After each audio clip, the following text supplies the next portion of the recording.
guys, I'm Haley, and I'm 13 years old. Since early childhood, we're all aware of what good and evil means, and I want to tell you a story about the darkest evil I have ever faced in my life. It all started after I had undergone heart surgery. I'd been waiting for that surgery since I was born, and it went pretty well, so it was actually a very happy moment for me and a fresh start. I definitely needed a calm space to recover in. So my parents suggested that I spend my summer break at my aunt's farmhouse. Her family lived in a small, quaint town in California. I was really looking forward to that visit, and I received a very warm welcome. My aunt is a nice woman who also has two children, Jemmy, who is my age, and little Luke. I thought we were going to have a lot of fun, but I wasn't that lucky. At first, everything was perfect. Everybody was so happy for me and tried to help and encourage me.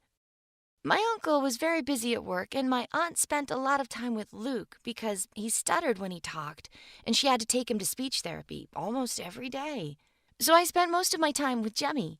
My father used to say Jemmy was a golden child, his mother's first helper and his dad's right hand. And he has always been nice to me, too. So he showed me around the town and told me about his school. He was so self-confident and fearless. I admired him. He reminded me of Peter Pan. But then I started noticing some strange things about him. He was so nice at home. But when we were alone, he would complain about how annoying his little brother was and how stupid and useless his parents were all the time. I know all teenagers do that, but one day we were passing by our neighbor's house and their dog started barking at us from behind the fence. The dog was big, so I got a little bit scared, but not Jemmy. He got close to the face, kneeled down, and started barking back at the dog and laughing hysterically. You probably could have taken it as an awkward joke, but I saw his face. He was so pleased that it seemed like there was nothing funnier in the world than to tease this dog. On the way back home, he said, "Should we feed some arsenic to that dog tomorrow?" A nervous giggle was the only response I could muster.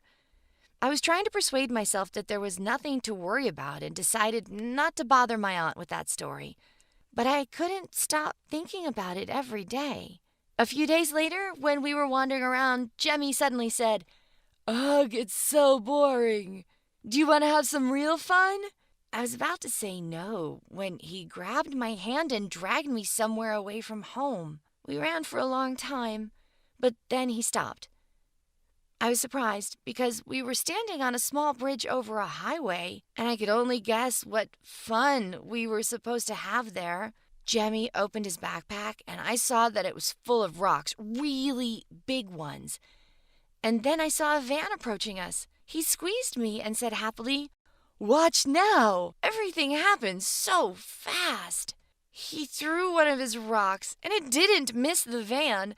The rock hit the windshield of the car. The driver hit the brakes, and the car stopped. I heard a little baby cry. I was just standing there, frozen, with my mouth wide open, unable to say a word. And Jemmy was laughing his head off. But then he whispered to me, "Run!" I had no idea what I was doing. I was running, and I felt tears flowing down my face. Why didn't I do anything?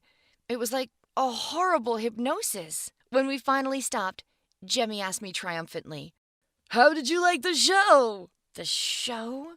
There were children in that car, and they were probably hurt and scared, and he was calling it a show.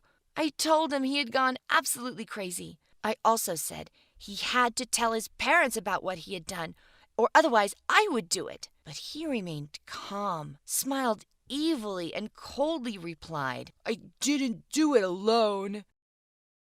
You did it with me and didn't even try to stop me. Your mom and dad would love to hear that story." I was just stunned. From that moment, I had no doubt there was something completely wrong with Jemmy, and I had to do something. I couldn't find the courage to speak to my aunt. Even if I did, she would never believe me, because Jemmy turned out to be a perfect actor. He'd been playing the role of good son for years. So I started my own investigation. I had to find some proof of his deeds and expose him. but he was extremely careful. I followed my cousin's every step and noticed that he was spending 2 to 3 hours typing something on his laptop every night. I had to know what was on that laptop. It was my only chance, but I would never be able to do it without a password. I thought it all over. One of Jemmy's only normal interests was to make things with matches. He was very proud of them, and one of his masterpieces was a part of the living room decor. One evening, I waited till he started his daily typing, snuck into the living room, and smashed his project on the floor. Then I ducked out. It made so much noise that everybody woke up and went downstairs to see what had happened. Little Luke started crying. "Jemmy, your ship!" I was hiding behind the door and saw Jemmy run out of his room and run downstairs. I didn't have much time. A few seconds later, I was looking at his laptop screen. He was writing a story on his secret blog about the rock that he threw over the bridge. And it turned out that this was not the worst thing he had done. The blog was full of similar incidents, and also there were videos. When I pressed play, I saw little Luke on the screen. He was sitting in front of the computer, terrified. Jemmy made Luke watch scary movies and look at horrible pictures, and I could hear his laugh off camera every time Luke started crying. I was so shocked, but I couldn't stop watching. No wonder poor Luke had such a bad stutter. Poor baby was so scared of his brother, he hadn't even told his mom. I didn't even hear that Jemmy had returned to his room. Lucky for me, my aunt and uncle came with him, so you can imagine their faces when they saw what I saw on Jemmy's computer. Well, it was a victory. On one hand, little Luke didn't have to suffer anymore, and the truth was revealed. But it broke my aunt's heart. She never stopped crying. Of course, nobody would put Jemmy into prison for the accident on the road because he was underage, and luckily, nobody was badly hurt that day. But my uncle had to pay damages to that family. I left California with a heavy heart, and I still can't believe that this happened to my family. Have your friends or relatives ever done anything strange or scary? What did you do to stop them? If you find my experience helpful, feel free to share it with those you care about. And always remember, good conquers evil.